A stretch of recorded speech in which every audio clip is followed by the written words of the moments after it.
What is up, everybody? Welcome to the Action Network podcast, Prop-A-Palooza Part 2.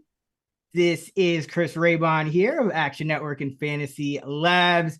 And today we're going three props deep with my guy, Sean Koerner, the odds maker, and a very special guest of the program, old friend of the program, the head of betting from Matthew Berry's Fantasy Life, Matthew Freedman. You can find him on X at Matt F. the Oracle. Freedman, thanks for joining us. Yeah, I believe this is the seventh Prop-A-Palooza we have done together. Shout out to production team for actually finding that stat, for bothering to count and go that deep in the archives. And rumor has it that I am actually the person who created the phrase Prop-A-Palooza. I mean, I wouldn't take credit or anything. Like, that's not what I'm looking for. I'm just saying it's a historical fact. Kind of interesting. I mean, just have your lawyers call Action's lawyers and make sure you get compensated for that. I didn't know that, but we'll get into our three props each. Just a reminder, real quick, that with the Super Bowl just a few days away, now is the perfect time to upgrade to an Action Pro subscription, because only Action Pro subscribers get real-time tick alerts from our experts like Super Bowl prop master Sean Koerner, plus all of the tools you need to turn a profit betting in 2025. And right now, new subscribers can get $40 off a year of Action Pro at actionnetwork.com/SB. That's $40 off for the full year. So you'll be covered for the Super Bowl, got March Madness coming up, MLB, NBA, and all the way into even next college football season and next NFL season as well. So don't wait. Visit actionnetwork.com/SB. Get $40 off Action Pro. All right. Now we're going to jump in to the picks. And as soon as we give out our picks in the YouTube chat, we'll be giving you easy to use links that you can use to instantly tail our bets. And as soon as we wrap, we'll also drop a link in the episode description that also gives you access to all of the picks that we give out on the show. Freedman, you're hitting the lead off. What you got? All right. It feels very chalky to be like, hey guys, I think Jalen Hurts is going to score a touchdown. But I think Jalen Hurts is going to score a touchdown. And I would like your thoughts on the touchdown market in general. I have sensed that over the past couple of years, there has been this trend where the guys who, like, on the spectrum are relatively likely to score a touchdown, their odds have generally tended to be undervalued. And the guys who aren't as likely to score touchdowns, their odds haven't been as long as they should have been. And I have, some general thoughts as to why that might be the case. Probably not the time on this show to talk about it, but I think Jalen Hurts minus 110 at DraftKings. I believe that he is undervalued there. I have him projected for 0.73 touchdowns in this game, minus 160 to score a touchdown. In 18 games this year, he has 18 touchdowns. The math kind of checks out there. Touchdowns in 12 of 18 games, so a 66.7% hit rate. And if you just kind of look at what Jalen Hurts has done in the tush-push era, like, that hit rate makes a lot of sense because they use him a ton at the goal line. With minus 110 odds, that has an implied probability of 52.4%. You compare that to the historical hit rate that Jalen Hurts has had in getting into the end zone. I think there's just some extra value here. And it's not as if the total for this game is like 38.5 points. Like, this is a very respectable total of 48.5, 49 points. Touchdowns will be scored in this game. And if that happens, I think we see Jalen Hurts as one of the guys who is likeliest to find the end zone. Jalen Hurts, anytime touchdown, minus 110. Again, I think this should be closer to minus 160, minus 165. So I do like this bet right here. I will admit it's like chalky, but I just don't think it's short enough odds. Yeah, and to your point on, the touchdown market in general, it generally, because you don't have the no component until now, because it is a Super Bowl, which is a little tease for what's upcoming, but you usually don't have the no component to the bet. So I think the entire market tends to be inflated. I feel like this specific postseason, it's been a couple of guys for me that, like, I kept coming back to, like, each and every week. Like Xavier Worthy, I feel like every week has been undervalued. Kareem Hunt, James Cook on the Bills. So there's been a few guys. Sean, any thoughts just on the general touchdown market or the math there before we jump into the next pick? No, I'm right there with you with Xavier Worthy, still showing value. I think Hell it's just yeah. like projecting him for 1 to 2 rush attempts. Like that's a big deal. They get him involved around the goal line, but I don't want to get ahead of myself. We have our touchdown show tomorrow. I might want to use him then. So, Oh, he's already in the outline. I already took him. Sorry. oh damn, you already took him? Oh, okay. I'll have to go with old man That's why I'm Hopkins just or talking about him something. now. I'm comfortable, baby. Got my All right, you guy. claimed him. Damn it. I do like that bet though. Oh man. Well, now it's too late. Now everyone's hearing this and might as well just quick slip that, guys. But all right. I'll go. I'll let you go last, Sean. I'll let you close it out. So I'll go next. And Freedman, this correlates perfectly. I didn't plan this, but this correlates perfectly with your bet. And as probably everyone watching knows, I love betting no on things and betting unders. And the Super Bowl is pretty much the only time when you can bet on players not to score a touchdown. So my pick, Saquon Barkley, baby. We're going full shade Quan here, not to score a touchdown, plus 155. Just a ridiculous number. First of all, he failed to score in 9 of his 19 games this year. That's 47.4%. That's with the Eagles averaging 29.4 points per game in the games that he played. In this game, Philadelphia is implied to score between 23 and 24 points. So automatically, you shouldn't be seeing odds this high. Now, if you just look at it from kind of a schematic perspective, only 6 of Barkley's 18 rushing scores this year have come from inside the 10-yard line. Jalen Hurts has 16 such touchdowns. Pretty much all of them. If they get to the 1 or even the 2, maybe sometimes even the 3, they'll just do a couple tush pushes in a row. So Barkley is essentially going to need, or most likely going to need, an explosive touchdown to get there, which obviously is very possible if you've been watching the playoffs. But we know that the Chiefs defense, while they haven't faced a strong schedule, neither has Barkley. The Chiefs defense giving up the 7th lowest explosive rush rate this year, including the postseason. It's around 10%. So I'm projecting no touchdown for Barkley at much shorter odds, about plus 124 here. So I love this at plus 155. This is just a glorious, glorious time of year when we can bet no on the always inflated touchdown market. I was about to have just 3 no touchdowns, but I felt like people wouldn't love that too much. So I'm going to diversify. Don't worry. But Sean, Nice. you're up next. I don't know how you follow that up, but I don't know how I follow it up. Well, I mean, yeah, we can finally bet no on touchdowns or a player not to score. We've also just had 271 NFL games this year where you weren't able to bet on a punter prop. So naturally, I'm gonna have to kick it off here with a punter prop. Yeah, so I'm gonna go with Matt Araiza, the punt god. His shortest punt over 39 and a half yards. You can get it at minus 108. But 55 of his 61 punts this year, so 90% of the time, his punts went 40 yards or longer on the season. Week 15 against the Browns, he had 9 punts in a cold, rainy, windy Cleveland. I don't know what they call that stadium, but Cleveland Stadium, where he had 3 punts fail to clear 40 yards.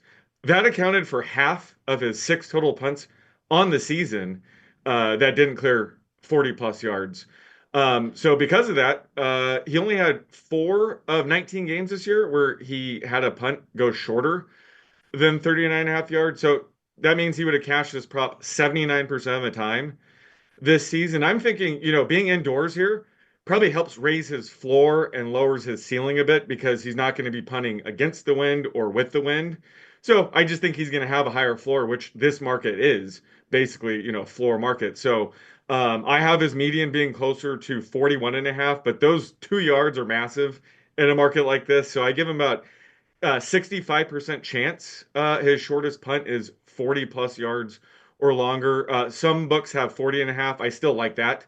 I have that clearing or not clearing, whatever, 58% of the time. So I like over 39 and a half. And you can get, if you get 40 and a half, I like that as well.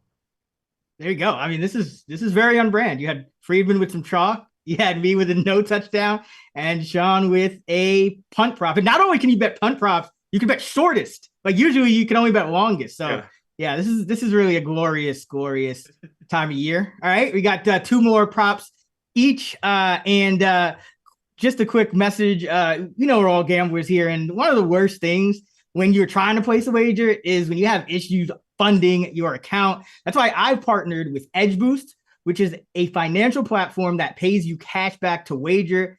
Edge Boost, it's an online bank account that pays me for every deposit I make. And with the Edge Boost Visa debit card, I get up to 0.5% cash back on all of my sportsbook, daily fantasy site, and casino transactions. That's free cash back in my pocket just for doing what I'm already doing. It's easy money, and it's not some credit card gimmick. Remember, this is a debit card, and I opened my own Edge Boost debit card account. It took only 2 minutes, was really easy, and it made it a breeze to deposit into my DraftKings, my FanDuel, sportsbook accounts, Prize Picks, all those things. No hidden fees, no minimum balance requirements, none of that, none of those catches. It was really, really easy. So if you're like me and you've ever had a sportsbook transaction flagged by your bank for suspicious activity, or you've been given the runaround by an AI customer service chatbot when you're trying to add some funds, I am telling you, the Edge Boost debit card is what you need. It starts with a $250,000 daily limit. And the important thing here, it will never be declined for gambling activity.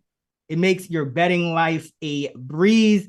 And if you just go to visit edgeboost.bet, you can learn more. That's edgeboost.bet. And use the promo code ACTION, ACTION, to start at tier 2 for faster bank deposits and more cash back. All right, Freedman, pick 2. Where you at? All right. It's almost impossible to follow up Sean, who's just nailing it with a punter prop. By the way, I love Sean, the pun, definitely intentional. I'm going to kick it off with a punting prop.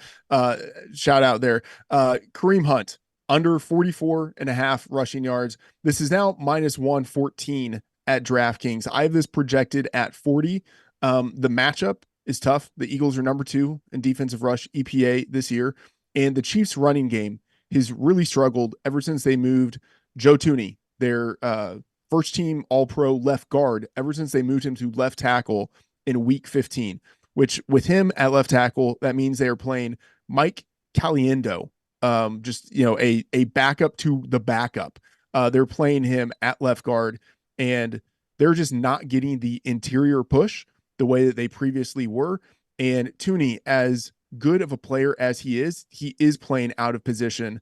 And so they're still not able to do all that they would probably want to do when they run to the outside. So that running game in general is just diminished with Thuney playing at left tackle. And, Kareem Hunt, older guy later in the season, just, the efficiency is declining. So even though he is the lead back in that offense right now, I just don't think he's going to have the efficiency that he would need to go over 44.5. So So 44.5 -114 DraftKings. One of my favorite. I mean, it's not like a sexy prop. It's not a punter prop. It's not betting a guy not to score a touchdown. It's just being a wet blanket of like, no, I don't think this guy's going to get enough yards. I'm with you, Freeman.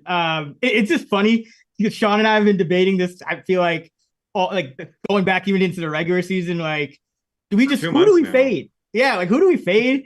And the answer is usually Pacheco. But in this game, I think we are at a point where I've already bet the Chiefs team total rushing yards under I think 115, and the total game combined rushing yards under 285.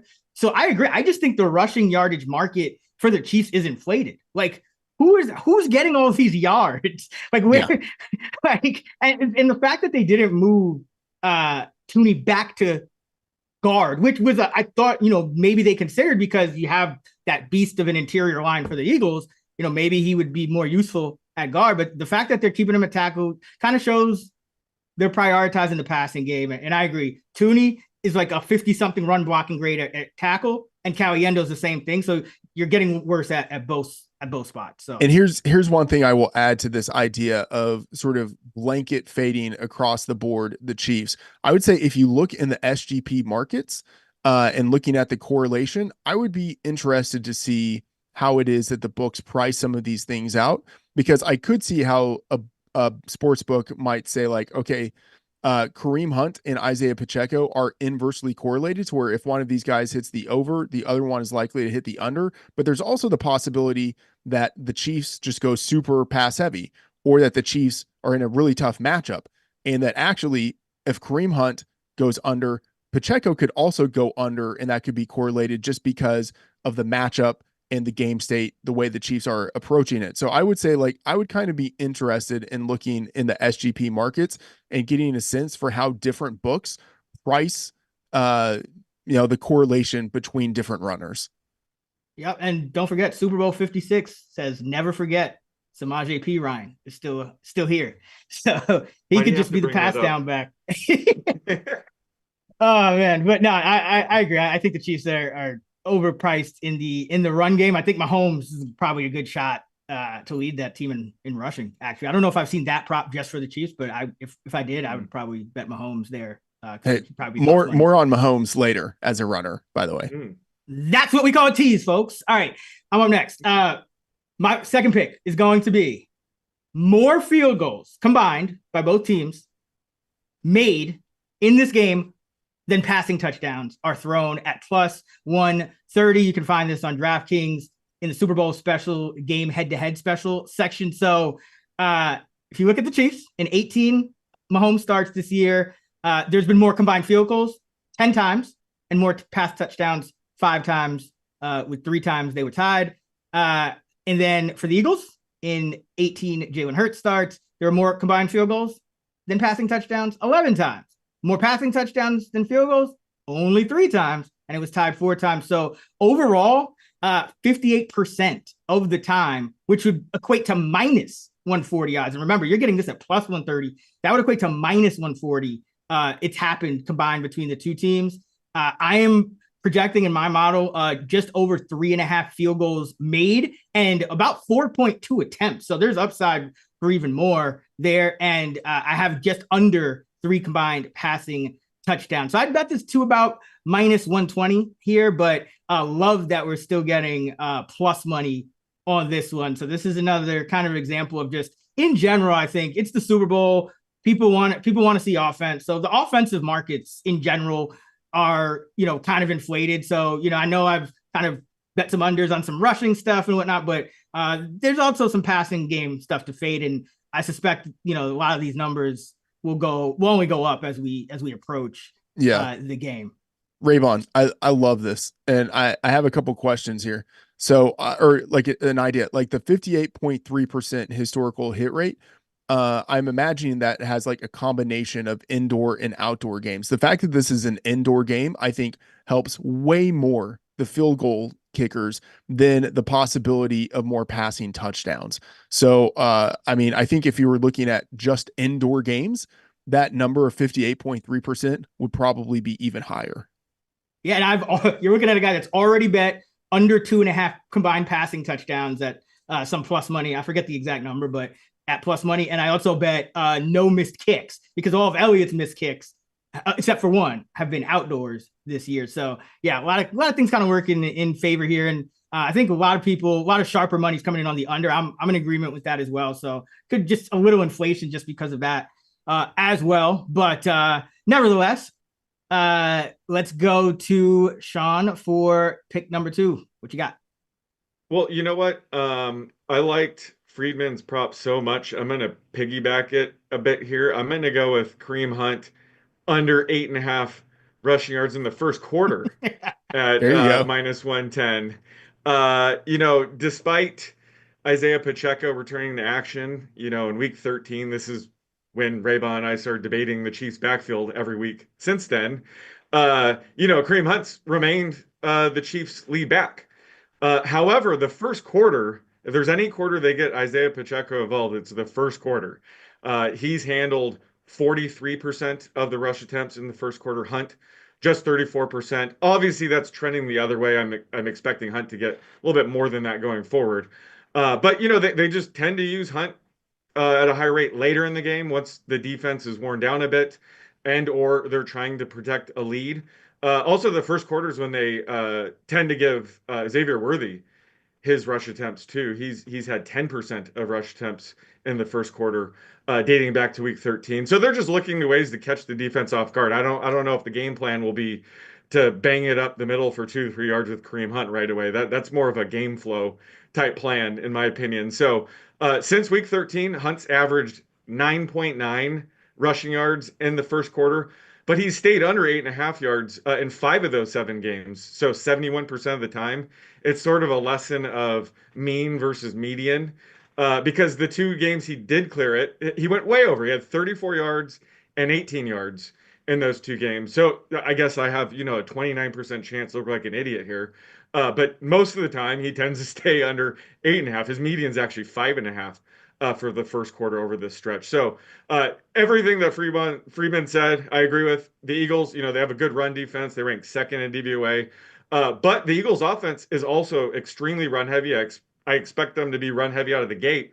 So they're going to be able to bleed clock, really limit the number of plays that the Chiefs can even run in the first quarter. So I think that helps here. So I'm projecting Hunt for about 2.3 rush attempts in the first quarter. That gets me a median of 6.5 yards. Every yard in this market is massive. So under 8.5, I have hitting around 60% of the time. Some books have 7.5. I have that hitting under 55% of the time. So love Hunt to stay under 8.5 rushing yards in the first quarter. You guys are making me nervous now. We do this every week. We were like, all right, Hunt's the guy to fade, and he's just not. It's Pacheco, but hopefully, like I said, I agree. I think that these markets are overvalued, and for what it's worth, yeah, the Chiefs Pacheco's still the starter. It's just I don't think they go away from because the defense is worn down. I think they get worn down with watching Pacheco just run into the backs of his linemen or fall down right as he catches a pass. But that's neither here nor there.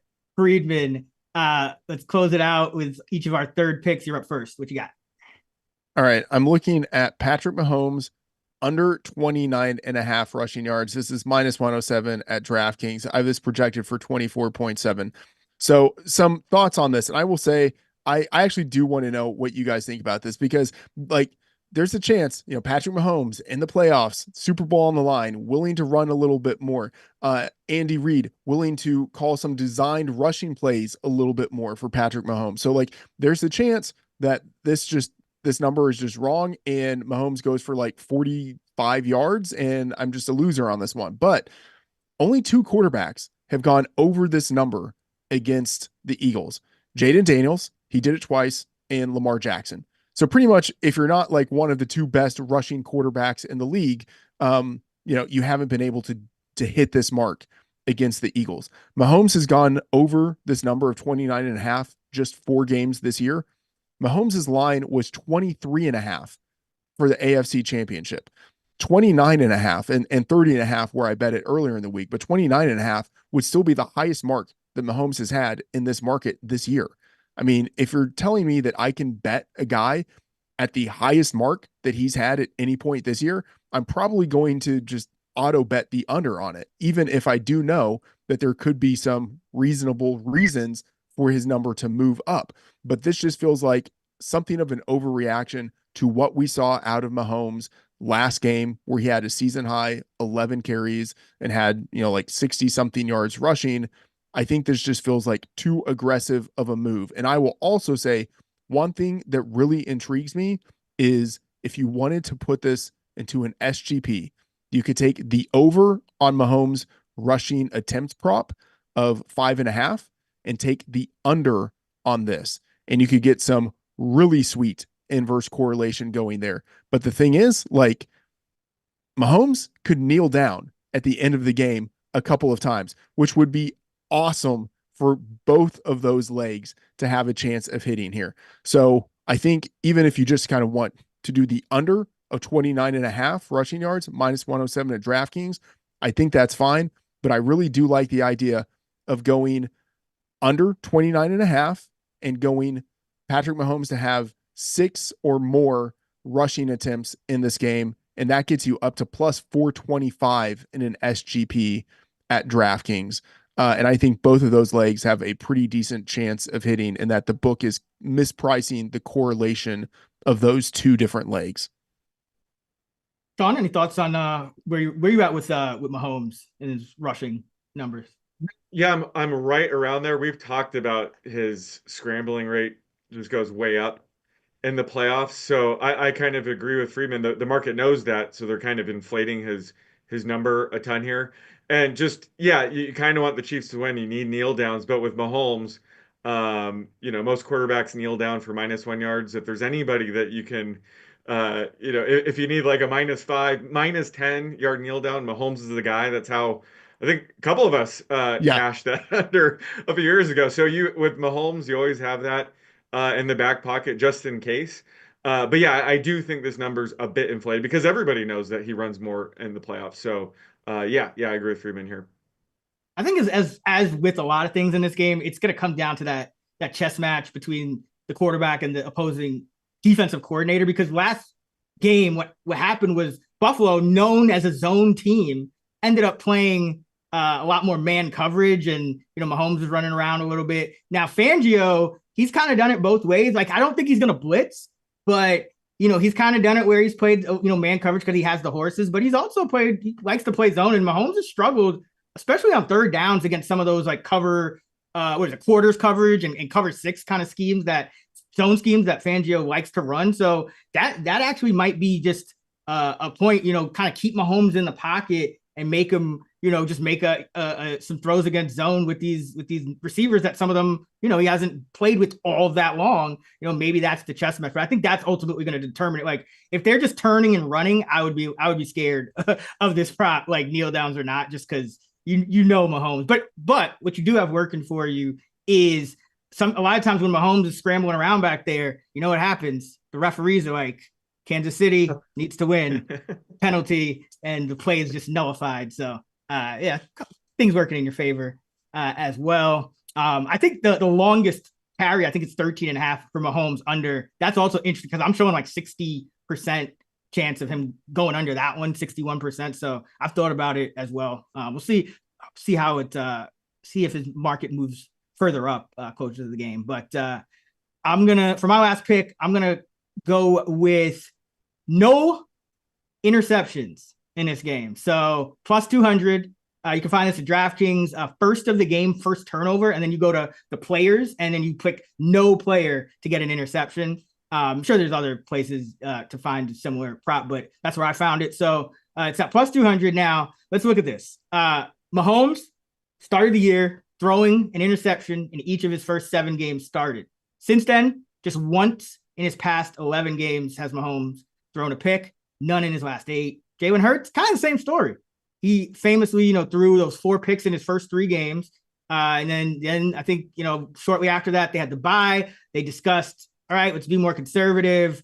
And the interceptions just disappeared. 1 pick for Jalen Hurts in his last 15 games started. Now, one of those starts he left early, so you could call it 14. But either way, these quarterbacks have combined for no interceptions in their last 16 to 17 games started, depending on what you want to treat that Hurts game as. And then they've combined for just 2 games with interceptions over their last 26 combined starts. So these guys are really taking care of the ball. Both of these teams cover well and can play some man coverage. So there will be some close calls, but the Eagles, I think they're going to come out and run the ball as much as they can early on. And the Chiefs, with that quicker passing game, the fact that Mahomes doesn't just go deep ball hunting these days, and Fangio's defense is built to protect that anyway. So this offense is just a lot more dink and dunk efficient, which means fewer chances for interceptions. And the Chiefs have done, I think, a good job over the last 2 postseasons, kind of consolidating the guys they're targeting even. So you're seeing mostly like Kelsey, Worthy, and that's really it. So those guys we should trust for the most part. I know Worthy almost gave one up last week, but I think that this is still at 2-1. Pretty interesting, pretty intriguing number here. I bet this to about -180, about plus 185, excuse me. So like both of these quarterbacks not to throw a pick in this game. I like this. Raybon, I like this one. I think one thing that also, I mean, this is like qualitative, but one thing I also like is that both of these quarterbacks have played in the Super Bowl before. Like, I don't think you're as likely to get sort of like those early game jitters where a guy just like makes an absolute trash throw because he's nervous. Like, you have two veterans who have been in this spot before, and I think that helps. Yeah, and I mean, I was really surprised on that topic, just how poorly the Bills came out against the Chiefs on their first series last week. Like I was like, yo, this Bills team has been so well schemed all year. Like whatever they were doing with the spread it around, it was working. And it came out and Josh Allen's just looking around and I think he almost threw 2 picks on like the first 2 plays of the game. And then Washington's defense on the first run play, they get faked out and give up. Like there was just some bad, kind of jitters that we saw in the championship games. But that's a good point, Freeman. In this game, these guys have been there. They've done it. So yeah, not expecting a pick here. But Sean, you're closing us out here in the 3-hole, third pick. What you got? All right, well, it wouldn't be a Prop-A-Palooza with just one punter prop. So I have another one for you guys. Will there be a punt to result in a touchback? Did I even word that right? Yes, there will be a punt that results in a touchback plus 130. This game actually features the 2 punters with the highest touchback rate in the league. Matt Araiza, 17%, the punt god, is the highest in the league. And Braden Mann, the Eagles punter, ranked second with a 14% touchback rate. And Raybon, you'll love this. I dug in. Touchback rate tends to regress heavily towards the league average of 8%. So I'm not expecting them to be anywhere near these ridiculous rates going forward. But I did notice 2 of the more predictive underlying factors when it comes to touchback rate are how often a punter kicks out of bounds and how often, their opponents call for a fair catch. And both punters are extreme in at least one of those stats. The punt god has yet to kick a punt out of bounds all season. His 0% out of bounds rate ranks as the lowest in the league. No one else has that. The league average is around 10%. So if you think about it, anytime a punt's kicked out of bounds, in theory, it can't be a touchback. So he's never kicking it out of bounds. So in theory, every time he punts the ball, there's a chance it could be a touchback. So I think his touchback rate will be fairly sticky going forward because this is clearly his MO. And when it comes to Braden Mann, he has the second lowest fair catch rate. Just 14% of his punts result in a fair catch. League average is 27%. So he tends to have a high percentage of his punts that get down by his own team, the second highest rate. So what he's doing, he's punting it, the returner's, not touching it, and the ball's just rolling towards the end zone. And his teammates either down it before it rolls in the end zone or it rolls in the end zone for a touchback. So they have 2 very sticky reasons why their touchback rate should be higher than league average going forward. So I'm not showing a ton of value on this. I have this closer to pick 'em. So I love it at plus 130, but another reason to never look away from your TV, even these punts. We're going to be rooting for a touchback at some point in the game. Now I'm just sad that like this is the last game for 6-8 months. We can't bet, and we can't for a year. We're not going to be able to bet punter props again. Hopefully, maybe they'll normalize punter props. Like how like they like tackle and assist props are now a lot more every week. You get them. Maybe they can just start normalizing these punter props because along with no touchdowns, right? Yeah. Oh my God. No touchdowns, that's the priority if sportsbooks, if you're listening, but a close second would be punter props. And listen, I mean, Sean just gave y'all the model right there. So don't get scared that your numbers aren't going to be good. Just post those props and we'll let us decide. All right. That is going to do it for another quite eventful Prop-A-Palooza. Thank you again, Freedman, for joining us. He is Matthew Freedman, the head of betting at Matthew Berry's Fantasy Life. You can find him on X at MattF_the_Oracle. You can find Sean Koerner on X at _oddsmaker. I'm at Chris Raybon. Remember, if you want to bet these, check the episode description for the quick slip links. Enjoy the Super Bowl. Let's get this money.